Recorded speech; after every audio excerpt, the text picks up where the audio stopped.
BRS పేరు తీయకుండా కేసీఆర్ పేరు తీయకుండా మాట్లాడతాడు రేవంత్ రెడ్డి. మళ్ళా మీదికి మేకపోతు గాంభీర్యం ఏ బీఆర్ఎస్ పని అయిపోయింది అంటాడు.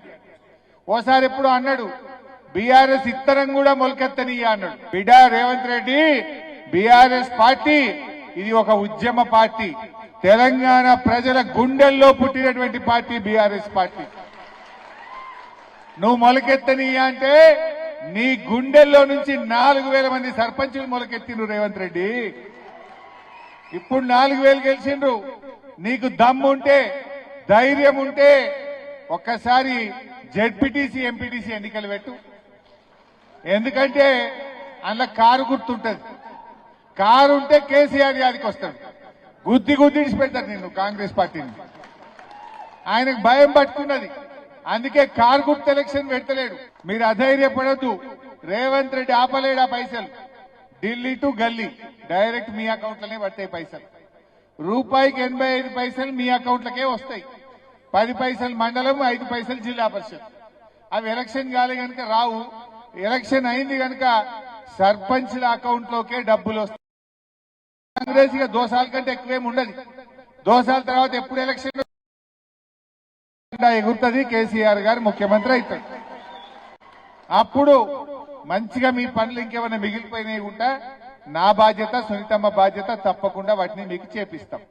ఇంకేమైనా మిగిలిపోయినాయి ఉంటే ఎవడన్నా మిమ్మల్ని తిప్పలు పెట్టి రాసి పెట్టుకోండి. మన గవర్నమెంట్ వచ్చినాక మిత్తితో సహా వారికి చెల్లిద్దాం. ఏం భయపడకూడదు. ఎవరిని విడిచిపెట్టేది లేదు. ఈ తప్ప ఇందిరమ్మ ఆత్మీయ భరోసా అన్నాడు. కూలీలందరికీ ఏడాదికి 12,000 ఇస్తా అన్నాడు. డబ్బా కొట్టిండు, పెద్ద పెద్ద హోర్డింగ్లు పెట్టిండు, ఫ్లెక్సీలు కట్టిండు, ఉపన్యాసాలు కొట్టిండు. చూసింది ఏంటంటే మండలానికి ఒక ఊరికి ఇచ్చిండు, అన్ని ఊర్లకే కొట్టిండు. ఒక ఊరికి ఇచ్చిండు, అది ఒక తాపనే ఇచ్చిండు. మిగతా ఊర్లకి అది కూడా ఇయ్యలే. రాజీవ్ యువ వికాసం అన్నాడు. ఇక వచ్చినాయి 6,000 కోట్లు, 6 లక్షల మందికి ఇస్తున్నామన్నాడు. రేపటి నుంచే పడతాయి అన్నారు. పెద్ద పెద్ద హోర్డింగులు పెట్టిండ్రు. అది వికసించక ముందే వాడిపోయింది. ఆ రాజీవ్ యువ వికాసం పత్తా లేకుండా పోయింది. వచ్చినాయా పైసలు? రాజీవ్ వికాసం యువతకు ఉద్యోగాలు లేవు, నోటిఫికేషన్లు లేవు, కనీసం రాజీవ్ యువ వికాసం కూడా వచ్చింది లేదు. అందరినీ మోసం చేసుకుంటూ పోతా ఉన్నారు. పాత ఉన్నాయి కూడా వస్తలేవు.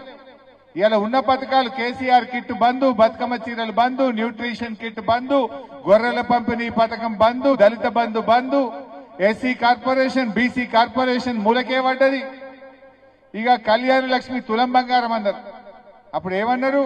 ఇక జర పెళ్లిళ్ళు ఆపుకోరు, ఇక వస్తుంది ఇందిరమ్మ రాజ్యం, పెళ్లిళ్ళు ఆపుకోండి, మేము వచ్చినాక పెళ్లి చేస్తే కేసీఆర్ ఇచ్చిన 1,00,000 వస్తాయి, తులం బంగారం వస్తుంది అన్నారు.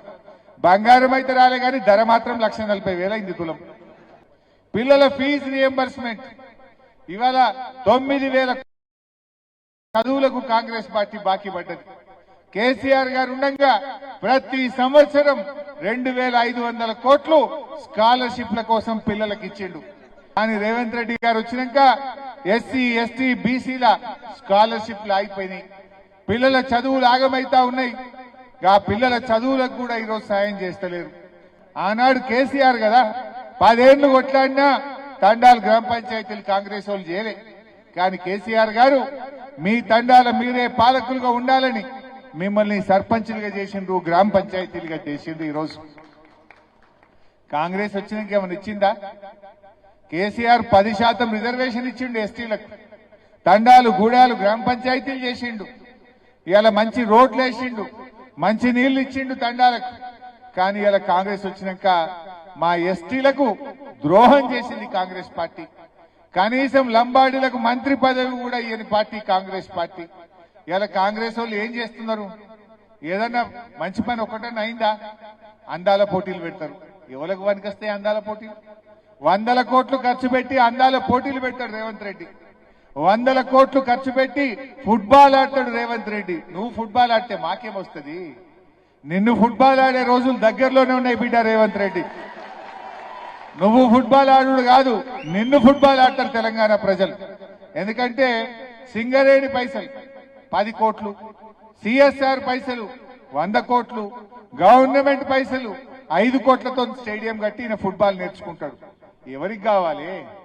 బీఆర్ఎస్ ఉన్నప్పుడు, మన గవర్నమెంట్ ఉన్నప్పుడు సింగరేణి పైసలతో స్కూళ్లు కట్టినాం, కాలేజీలు కట్టినాం, పిల్లల చదువుల కోసం ఆలోచన చేసినాం. ఇలా ఆ డబ్బులుంటే ₹1 స్కూల్ కట్టొచ్చు కదా, ఓ రోడ్లు వేయొచ్చు కదా. నువ్వు ఫుట్బాల్ కోసం 100 కోట్లు ఖర్చు పెట్టుడేంది? మొన్నటిదాకా వానకాలం వానలు పడుతుంటే తడుచుకుంటా లైన్లలో నిలబడ్డాం. ఇప్పుడేమో యాప్లు మ్యాప్లు అంటుండు. ఎవరికి కావాలి ఈ యాప్లు? కేసీఆర్ ఉండగా యాడ్ చేసుకొని, అరే ఆటో ఆయనకు ఫోన్ చేసి నర్సాపూర్కి వెళ్ళి రాగా 4 బస్తాలు వేసుకురారా అంటే వాడు 4 బస్తాలు వేసుకొచ్చి మీ ఇంటికాడ వేయలేదా? ఆటో డ్రైవర్కి చెప్తే ఇంటికాడ వేసిండా లేదా? ఇప్పుడేం గోస, పొద్దుగా లేచి సర్ది కట్టుకొని వచ్చి లైన్లో నిలబడుడేంది? ఇప్పుడు మళ్ళీ యాప్ అంటుండు. ఈ యాప్ ఎందుకు నాకు అర్థం కాదు. పంట బండి వేయడానికి మనకి ఏం కావాలి? ఇంత నీళ్లు కావాలి, ఇంత కరెంటు కావాలి, ఇంత ఎరువులు కావాలి. రేవంత్ రెడ్డి ఏమంటుండు? యాప్లు కావాలి, మ్యాప్లు కావాలి. నీ యాప్లు ఎవరికి కావాలి, నీ మ్యాప్లు ఎవరికి కావాలి? ఇన్నేళ్లు ఎరువులు రాలేదా? కేసీఆర్ ఉండగా 24 గంటలు వచ్చిన కరెంటు ఇవాళ 12 గంటలకు ఎందుకు తగ్గిందో ఒక్కసారి ఆలోచన చేయండి. చెప్పుడేమో 24 గంటలు రమ్మని, దమ్ముంటే రేవంత్ రెడ్డి రామ్మ నర్సాపూర్కు సబ్ స్టేషన్ పోదా చూస్తాం. ఏ ఊరికి వస్తావు రా,